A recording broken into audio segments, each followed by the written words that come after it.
Hey, Lotus Globe again. I wanted to make a supplemental video to that one that I made before, where I was talking about the latest transit in with Mercury in Cancer, because I think it's important to cover the subject of the human body, seeing that Cancer and being that it rules over the emotions are basically the layer, what we would call our aura that is closest to our physical body. And so with um when certain emotions are neglected and your vibration is lowered down to a level where things like depression, bitterness, spite, misanthropy, emotions like that are expressed. It's important to understand how, what it takes to return back to your body by accessing, you know, by way of very, very subtle links, those emotions and the memories that are embedded in them. And to do that is to really, really understand how the body itself is a very, very animated organism that has the power to change and to shift reality at will. So, with that being said, I wanted to reference this book here, Sexuality and the Religious Imagination by Bradley Toposky. And although I don't have it on hand with me, um, The Spell of the Sensuous, and I forget who the author's name is, but it references that book. It references a little bit in that book too. So not as much to the extent as in this book, though.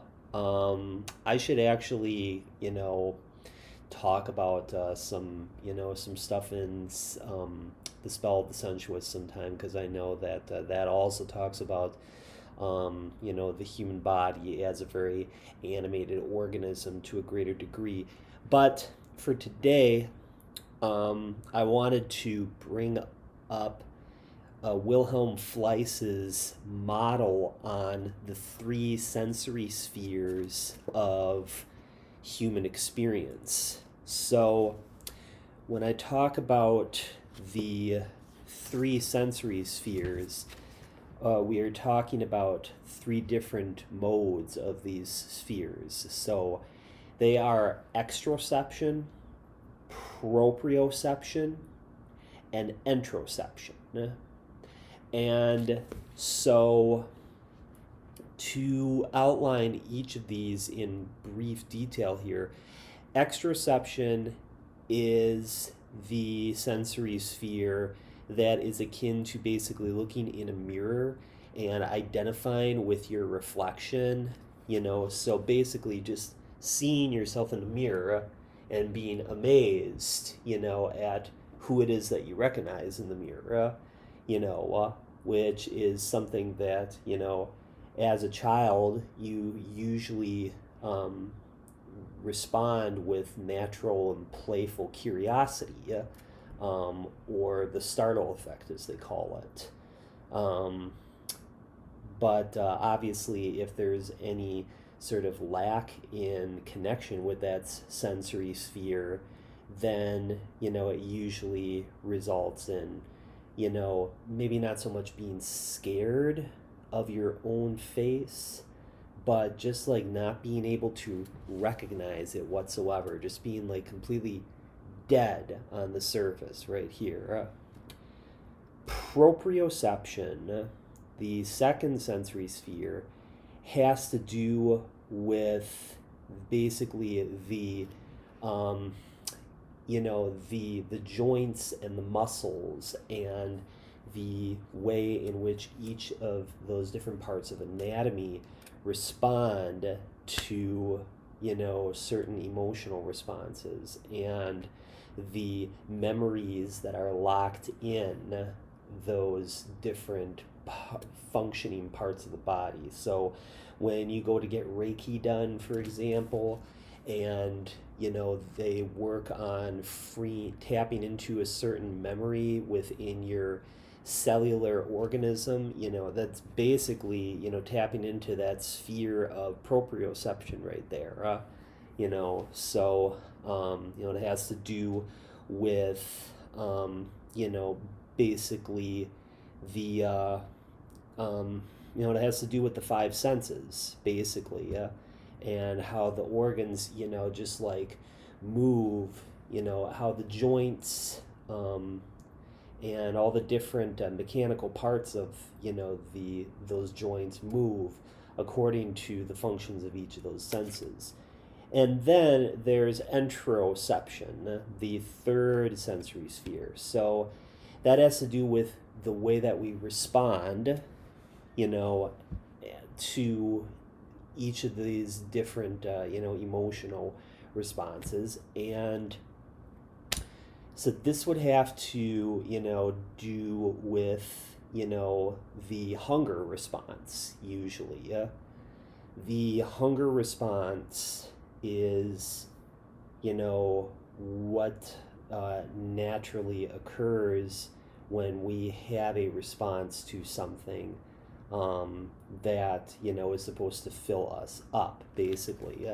So if you think about when Freud panned the term when he penned the term pansexual, he was also referring to the mode of sensory known as enteroception, because when you identify as pansexual, you're basically responding to your hunger response of, obviously, like the food that you eat, is, the gross foundation right there. So when you consider how hunger expands on a more on a much greater level with the biosphere, you are now talking about just like anything, whether it's hobbies or sports activities, or different types of art projects and vocations, anything that stirs up the the hunger to want to do those things, to be motivated to do those things, and to always be on the edge of that hunger without falling into starvation. So how does all this now apply to the Mercury and Cancer transit? Well, basically, and to do this, I would have to, point out a few of the aspects that I noticed. So, for me personally, now my Mercury right now is in a sextile with my ascendant, which is Virgo, and it so when I look at that sextile, I'm basically noticing how how my my overall like shell that I inhabit, which is essentially what the ascendant symbolizes, is working to sort out all the fine little details here, um, you know, as to how to put together my own program for nurturing myself. And, like my ascendant actually helps to support my Mercury with that sextile because Virgo is ruled naturally by Mercury.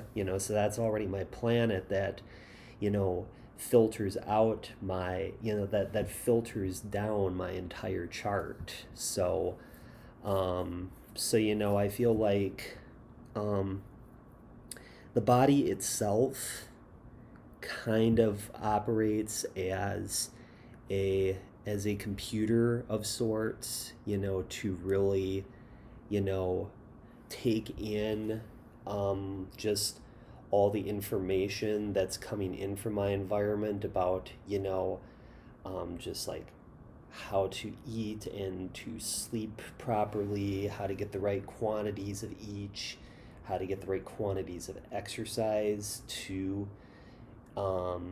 and um, just like being able to establish, a very holistic program for what nurturing and parenting myself actually means on a very logical and understandable level, where all the fine details are worked out. So, yeah. Um, so that's what I have so far on that. Um, as a matter of fact, let me just quickly pull up. Let me just pull up here. Because I wanted to at least cover a few other aspects here.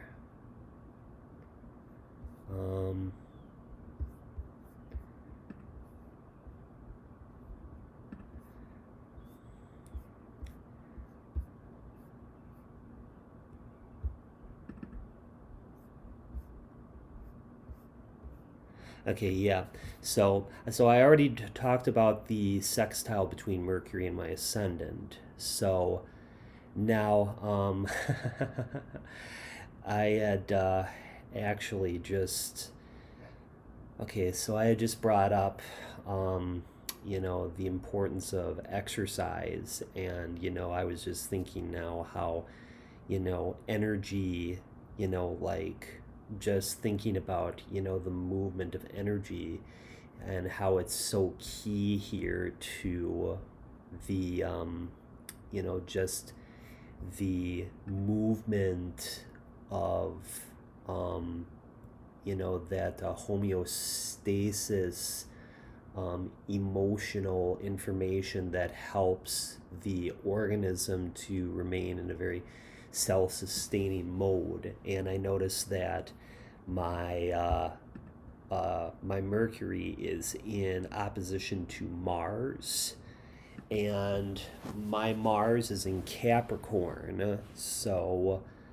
Um, so this is this actually just presents a very, very unique challenge here.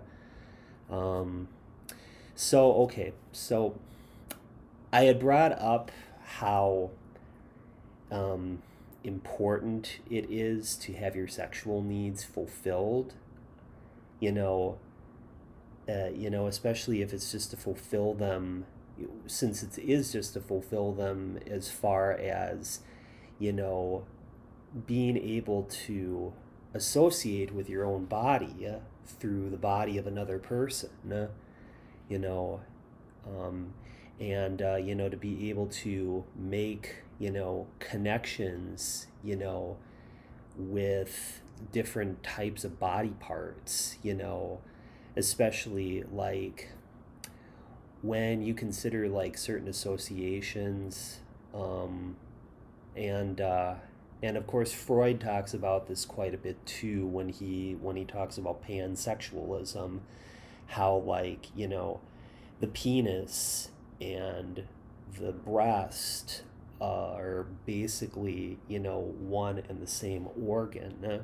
When one organ is aroused based off of like a certain titillating factor with the other person's, certain, erogenous part, there's basically a very, very energizing function with the libido energy. And that's Mars right there, so I noticed that I should have mentioned that Tantra is very, very crucial to explore here as a way of being able to fulfill your psychosexual needs on a nurturing level. And the reason why I say that is because it may not always be possible, since hiring a sex worker or going to a going to a special event that features play spaces, that allow freedom for, to explore different kinks or fetishes. Those usually require money, they require capital of some sort. And, like, society has just gotten to a point where it's like, to have your sexual needs fulfilled is to, to establish yourself on a materialistic level, because with sex there's a certain amount of emotional baggage that comes along with it, and a certain amount of darkened and poisoned emotions that have brought a person's body down to a low vibration, that urged the person to create certain security measures, henceforth why it's so pricey to hire a sex worker, why it's even so pricey to establish a lifestyle in which you buy a bunch of sex toys and dildos and handcuffs and whips or whatever toys it is that you need in order to create the space to to manifest the fantasy that you have psychologically, and Tantra just seems to be a much better route, because it's definitely a pathway that guarantees that you're able to bridge the polarity from darkness into light, where you are able to elevate what is profane up to a level of divinity. Ideally it would be good to do that in the sex worker community, but with the whole commodification and micromanaging and business arranging that goes on in that type of industry, it's impossible to find some sort of release and satisfaction without feeling like you are bargaining with the devil, as a result of that. So, and there's obviously no element of spirituality to be found in there. I mean, you may be able to satisfy yourself at least superficially on a very, very priapist level, but if you're looking to really experience some spiritual release from your from sexual conquest, then it's better to just find a Tantra worker who will be able to work with you as far as like breath work and with yoga poses and body work, and there's a number of different rituals that are often quite beautiful and quite amorous to engage and to participate in. So Yeah, yeah, I guess I pretty much just um, reached the end of my discussion here. Yeah, I guess I just needed to get that extra information out there and make that, a bit of a supplement to my previous video. So, yeah, anyways, that's all I have for today. See you in the next video. Peace out.